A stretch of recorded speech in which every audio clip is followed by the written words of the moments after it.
वंचित बहुजन आघाडीमध्ये अंतर्गत लोकशाहीचा उत्सव धुळ्यात मतदानासाठी कार्यकर्त्यांचा उत्स्फूर्त प्रतिसाद।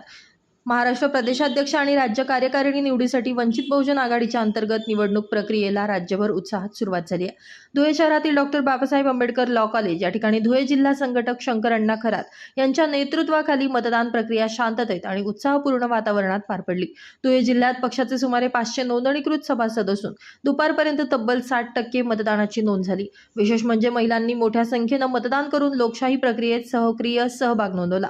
मतदारांनी स्वखर्चाने मतदान केंद्रावर उपस्थित राहत पक्षाच्या अंतर्गत लोकशाहीला बळकटी देण्याचं काम केलंय। मतदानाची प्रक्रिया चालू आहे। जय भीम।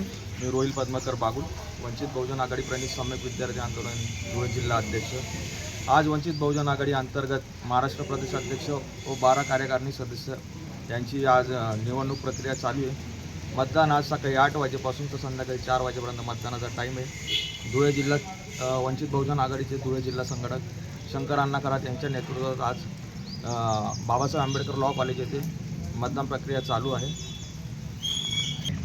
या जिल्ह्यामध्ये आपले 500 सभासद झालेले आहेत, तरी त्यापैकी 60% मतदान झालेलं आहे। यामध्ये आपल्याला स्त्रियांचा भरपूर लाभ झालेला आहे। मोठ्या संख्येने स्त्रिया या मतदानाला उपस्थित आहेत। पावसापाण्यात स्वतःच्या स्वखर्चाने रिक्षा असो व वैयक्तिक गाडी असो सर्वजण येऊ राहिले।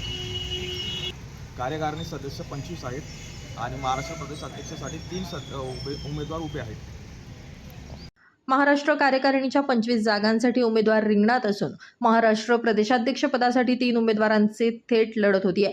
या मतदान प्रक्रियेदरम्यान धुळे जिल्हा संघटक शंकर अण्णा खरात, वंचित प्रणित सम्यक विद्यार्थी आंदोलनचे धुळे जिल्हाध्यक्ष रोहित बागुल, बॉबी नागमल यांच्यासह अनेक पदाधिकारी आणि कार्यकर्ते यावेळी उपस्थित होते। आता मतदानानंतर महाराष्ट्र प्रदेशाध्यक्ष आणि राज्य कार्यकारिणीत कुणाची निवड होते याकडे राज्यभरातील वंचित बहुजन आघाडीच्या कार्यकर्त्यांचं लक्ष लागलंय। Bureau report, Lumbini news, Dhule.